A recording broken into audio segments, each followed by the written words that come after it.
Today, ipapakilala ko sa inyo officially ang aming litter I, aka the Russian Puppies. Pero bago yon, quick recap lang tayo para sa mga bago pa lang sa channel namin. Simulan natin syempre kung sino nga ba yung tatay ng mga puppies. Kasi napansin ko sa comment sections, maraming nagtatanong sa inyo kung sino nga ba ang tatay nila. So ito lang naman ang magaling na tatay na si Henry, or mas kilala sa pagiging wang-wang boy. Kasi naman ang bibig po niyan, parang malaambulansya sa sobrang lakas. Siya ay hindi pitbull, pero imported siya from Russia, na dinala dito sa Pilipinas year 2020. Kaya din siguro malalaki yung puppies niya, kasi malaki yung lahi nila doon. Actually, pati itong si Mama Riz nila, Russian din. Sumasali sa mga dog shows ang parents nila at may mga Philippine title pa nga iyan sila. O diba, na para ba mga lupa? Meron silang nag-iisang anak na si Hershey na kinip namin before. So technically, ang litter I ay may ating buo na mas matanda sa kanila ng 1.5 year. Nakakatuwa nga po kasi same sila sa ate nila na 29 din pinanganak, ibang month nga lang. Then meron pa silang half-sister na ate dito, pero sa ibang mommy naman. Diba? Nakakaloka si Daddy Henry, nagkakalat lang siya ng lahi dito sa Pilipinas. Anyway, kilalanin na po natin ang aking 5 cute na apos.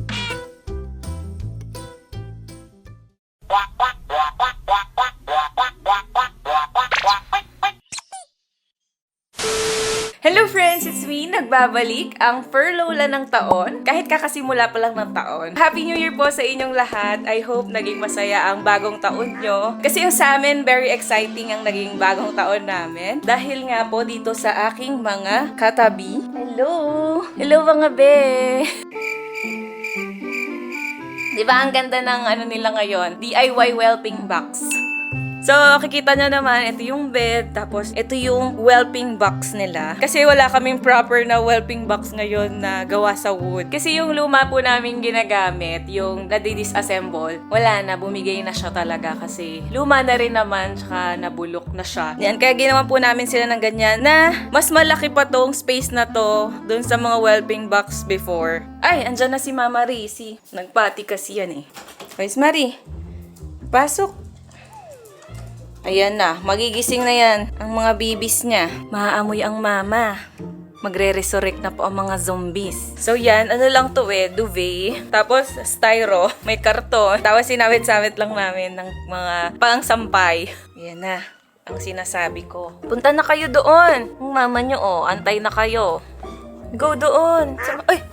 Halo, may isa na doon. Lumagpas ka, be. Hindi ka naka-U-turn. Sige, kaya mo yan. Hindi na kita tutulungan. Galing Hindi sa akin. Ito confident to kasi siya yung pinakamabigat. Sige, tulog-tulog ka pa para makahabol sila. Tulungan kita konti pero kailangan ikaw. O, go. Go, be, go. Nakatakip pa yung nose na yan. Sure ka ba? Hindi ka hahabol, be? Wala. Borlogs talaga. Nagbibigay na daw siya ng head start sa mga kapatid. So, habang dumedede sila, pakita ko sa inyo. Ito na yung kanilang lagayan na transparent box. Actually, lumaki na siya. Yung binili ko, eto, naging lagayan ng mga kung ano-ano. Papakita ko sa inyo ang comparison na. Kasi nalakihan nila kaagad Ito, hindi ko alam saan to hinugot na drawer. Parang ito, 2 days lang nila nagamit. Ang lalaki naman kasi. Pag after dumede, tapos walang nakabantay or iidlip konti, pasok sila dito.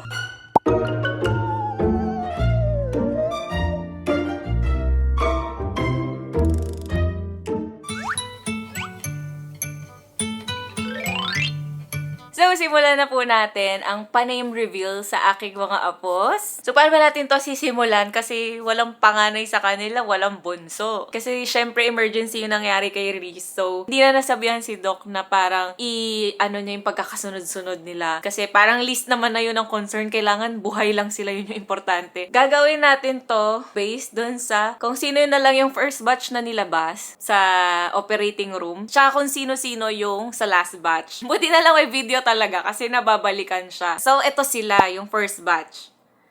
Kaso wait lang, dumidede pa ang first batch. Ayoko kasi hugutin na lang bigla. Aantayin natin to. Tapos yung mga litter tags na nilagay nila auntie, temporary lang yon. Ngayon yung makikita yung final. Ayan na, nagising na siya. Ay, sus! Nagising ka na. Kanina pa sila nagdidede doon. Porket giant ka? Ha? Hindi ikaw eh. Hindi ikaw ang first batch eh. Sige na, dumidi ka na. Galing, di ba? Yan. Kaya siya number 1. Galing sumingit. Oh, lakas. Papatalsikin niya. Papatalsikin niya isa. Yan si Red Tag. Siya yung pinakamagaling mang-agaw, pinakamagaling dumiskarte. Wala pa bang tapos? Hoy, paano to? Pwede ba dumedi ng nakabaliktad? Delikado yan. Uy! B! B! B! Yan. Baka pumunta sa lungs mo. Grace, ang tagal naman maluto ng mga yan. Ang tagal naman may matapos. Wala tuloy ako mapakilala. Ang tagal dumedi nung iba. Ito, matagal pa itong matapos. Di bali, ikaw naman yung nasa second batch. May nag-traveling na, oh. Grabe no, ang lalaki na nila talaga. Since last video, ang laki ng nilaki. Grabe naman po itong makapangdagan sa kapatid niya. Uy, kawawa naman may umiiyak. Sino yun? Oh. Ito, nakabaliktad na naman. O, diba kaya kailangan bantayan talaga sila? Ano ba yun? Wala na atang laman yung dede na yun. Hoy, tama na yan! Kanina pa kayo! Halika, magpakilala na tayo! O, ikaw na. Ay, hindi ka kasama sa first batch eh. Ito mukhang tapos na. Luto na to. Ayun na nga. Natulog na. Diretso tulog pagkababa. Wala, mag-aantay talaga tayo, friend. Kasi hindi naman porket nagwa-vlog tayo eh, may right tayong kunin sila basta-basta lalo pag nagdedede. Kahit ang mga tuta may rights din. Ay, nag-release na yun. Release na lahat. Yay! Siya yung last, kaya siya yung pinakahuli.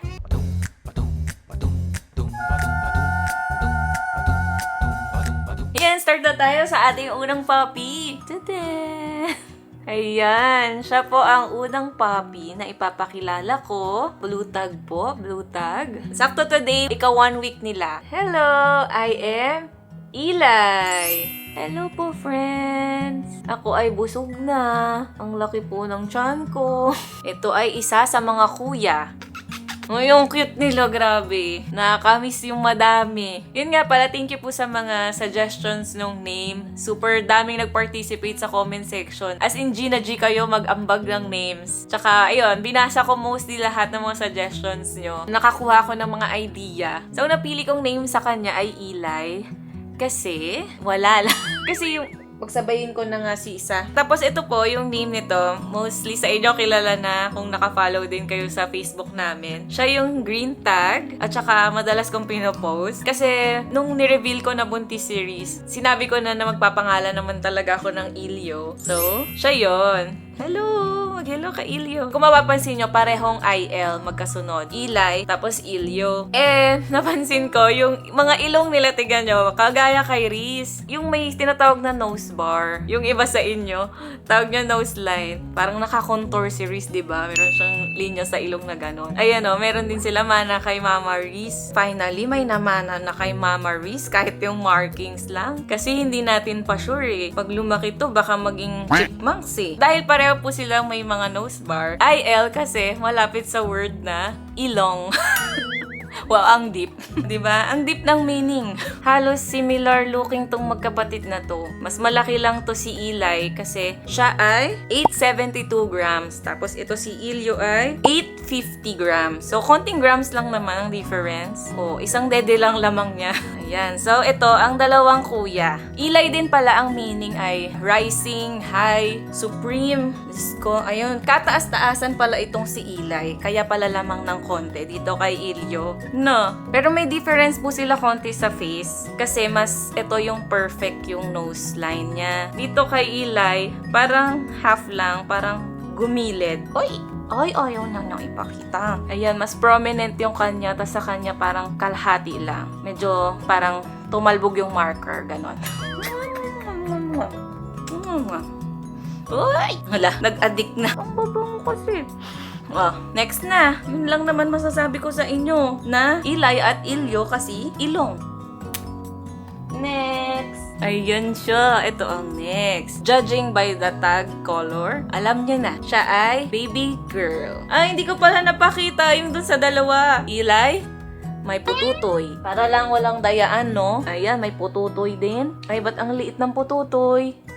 Ayan, ang pututoy. Ay, sige na, matulog na. Going back tayo sa ating pig. Pig? Bakit pig? Pink kasi. Well, pwede din naman pig. Ay, naghikab-hikab yan. Si Pink Tag. Hello. Hello po. My name is Isabella. So, sa dinami-dami ng hinanda naming girl names, isa lang ang girl sa kanila. Unika Iha po. Mahilig talaga to si Riz sa Unika Iha, no? So, Isabella yung napili kong name. Kasi sa Encanto, diba, si Isabella doon, siya ang prettiest at ang golden child. Siyempre, minamanifest natin dito kay Isabella na ganun din siya. Pero so far, namamanifest naman kasi siya ang prettiest sa kanila. Kasi siya lang yung mag-isang girl. Tapos yun pala, ulitin ko lang yung ilyo kasi balik ng balik no? Unorganized talaga yung thoughts ko kasi syempre puyat. Yun si Ilyo, yun nga, ulitin ko sa perfume ko siya nakuha yung name na Ilyo. Eto nga kukunin ko para proof. Wait lang, Isabella. Ayan siya. Ilyo. At siya ang pinakagamit na gamit. Ayan, may paganyan pa sa likod. O, diba? O, pamay na lang po, ma'am. So, kaya pala paubos na kasi may parating kaming Ilyo. Actually, sila Isabella at Ilyo talaga, sila Honey at Hansel. Yung dalawang fake kapatid noon ni Hershey. Buhay na sila ngayon sa katauhan. Wow, tao yan. Sa kaasuhan nila Isabella at Ilyo. So, going back kay Isabella natin. Uy. Lagi, kapag kinukuha ko siya, lagi ako napapaano, Isabella. No, yung mood ko habang nakikipag-interact sa kanya, laging parang, na-imagine ko yung sa Encanto talaga. Good vibes. Kasi naisip ko sa lahat ng Aina names, Isabella talaga yung nagre-resonate na beautiful. Tsaka ang dami niyang pwedeng nicknames. Pwedeng Bella, pwedeng Isa, pwedeng Easy. So, diba, ang daming pwedeng itawag. Pero for me, I don't mind na Isabella talaga yung itawag ko sa kanya kahit mahaba. Isabella. Isabella. Naku, ito pala yung hahamon sa pagka-beautiful ng ating Ate Hershey. Ito pala ang contender. Tapos alam nyo, pag tinitignan ko to, naaalala ko yung kapatid. Auntie niya, pero kapatid ni Henry sa Russia. Parang feeling ko magiging ganon yung mukha niya. Kasi parang mana to doon Ewan ko kung mag-agree kayo, pero popost ko dito yung picture noon. Diba? Feeling ko ganyan magiging mukha niya. Sus, nakaka-excite naman. Isabella. Isabella. Pawala ako ng pawala sa tono. Next na. Ang dami ng airtime ni Isabella. At ayun nga po, ang ating mga kuya at ate. So, dito naman tayo sa second batch. Dumidede pa rin siya. Sige, ito na muna. Si Indigo. Kasi kulay purple yung niya, tag. So, ba't di na lang purple? Hindi, kasi syempre dapat ay. Indigo. Na-sleepy si Indigo. Ay, meron din siyang something sa ilong. Pawala ng pawala, Konti na lang yung nasa ilong niya. So, kaya hindi IL, no? Pinangalan ko sa kanya yung gumanap sa movie na Good Boy. Diba kasi Indy yung name nun? Pwede din siya maging Indy. Kasi from Indigo, pwede niyang nickname yon. Or, pwede ding Iggy. O, diba? Ang daming pwedeng itawag. At ayun, boy siya, boy. Sa kanilang lahat, siya yung pinakamagaan. Weighing only. Di naman only kasi 800 din naman siya. Lahat sila 800 grams. So, siya ay 813 grams. So, siya pinakamagaan. Sus, pero hahabol din yan. Medyo lang talaga ang diskarte lang siguro sa dede, no? Dumidede pa rin Baka technique niya talaga, nagpapahuli siya para kuha niya lahat. Sinasaid niya lahat ng dede siguro talaga, no? Ayun, umiilalim pa Buti nakakatulog lang sila ng ganyan pag hawak-hawak. Samantalahin natin yung ganito. Kasi, soon, pag makukulit na, nako, maggaganyan-ganyan gaganyan-ganyan. Magiging kiti-kiti na. Kaya hindi na mabubuhat. Diyan ka muna. Tambay ka muna dyan. Sino ba ito may sumisiksik sa akin dito? Ay, halika dito. Baka maipit kita dyan. Si Eli. Hello, Eli. Tagal naman ito. Dat pala, inuna ko na lang kanina. O, kita nyo may paghugot-hugot pa siya. Baka naman tapos ka na. Ang dami ko nang nasabi sa mga kapatid mo. Ha? Alam ko nahuli ka pero tama na yan. Ay hindi. Natulog lang sa ilalim ni mama niya. Aba, very sweet naman si Eli kay mama. Eto, kailan kaya to magpapakilala? Ha? One eternity later. Ayan, finally natapos ka na din magdidi. Antok na siya. So last but not the least, ang red tag natin. Hello, I am Ichan. Ay sus. Yes po, kaya familiar ang name kasi sa isang content creator na name ko siya kinuha. Basta, itago na lang natin sa naging illegal. Nag-fit sa kanya kasi kita nyo naman ang katawan. Gaya nga ng sinabi ko kanina, siya yung pinakamagaling dumiskarte. Tapos kanina, nakasarado na ang milk bar, nakataas, nakatiyaya ang mama. Pero siya ang nakagawa ng paraan umakyat doon. O diba? Madiskarte ito. Bagay talaga sa'yo ang name na yon. Maganda din naman yung name na yon. Japanese sounding siya. Close nga sa yung ramenan, di ba? Yung Ichiran. Since paborito ng lola mo sa Japan, Ichan ka na lang. Ichan! So boy din siya. Ito ang proof. So siya po ay weighing 890 grams at only 1 week. And siya din po yung katangi-tanging color na kakulay ni Reese. The rest, kita nyo naman mga gray and white sila, kakulay ni Henry. So siya lang ang nag-iisa na kakulay ng mama niya. Kakulay ni Ate Hershey. So sa kulay, nakakalamang pa rin ang tatay. Meron din siya konti dun sa nose, pero konti lang, halos wala ito eh. So pagtanda, hindi na yan halos makikita. Na? Sus, ang bigat mo. Nakakangalay tong kargahin. Ala, hindi ako ang mama mo. Bakit sa akin ka lumalapit, Isabella? Ano yun, daddy time na ulit? Miss Marie, alam niyo si Reese napansin ko ngayon, mas maalaga siya dito sa 5 kaysa nung kay Hershey. Siguro kasi syempre dahil 5 sila, damang-dama niya ang pagkainan niya. Kasi nung kay Hershey nun, hindi siya...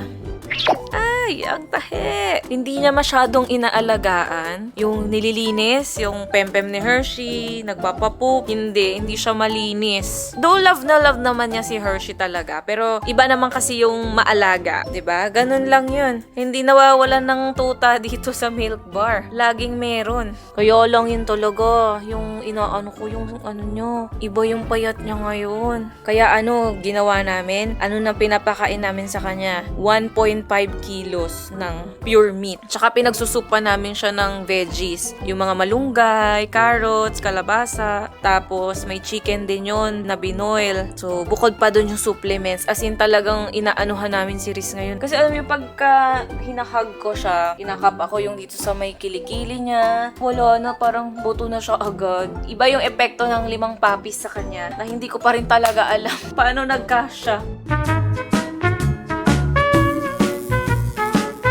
So yun lang friends, I hope na-enjoy nyo po yung video na to and very excited talaga ako ipakilala sa inyo sila. Pero syempre, alam nyo na, ang tulog ng lola, hindi kaya. Kasi for the past week, simula nang umuwi ako, wala akong matinong tulog. 4 to 5 hours lang yung tulog ko, putol-putol pa yon. As much as I want na sunod-sunod talaga yung video, siguro may mga days na baka matagal yung antayin nyo. Pero pipilitin ko yung best ko. Kasi syempre, konting hindi lang ako makapag-upload. Nag-iibang anyo na sila kagad. Ang bilis na mga pangyayari. So, talagang sisikapin ko po na bilisan ang paglabas ng mga video kahit hindi ko na siguro masyadong edit, raw vlogs na lang. Pero wala pa rin tatalo sa puyat nito. Pinakapagod at puyat. Ngayon lang siya Ayun, tutulog na ulit. Itong mga zombie kasi na to eh.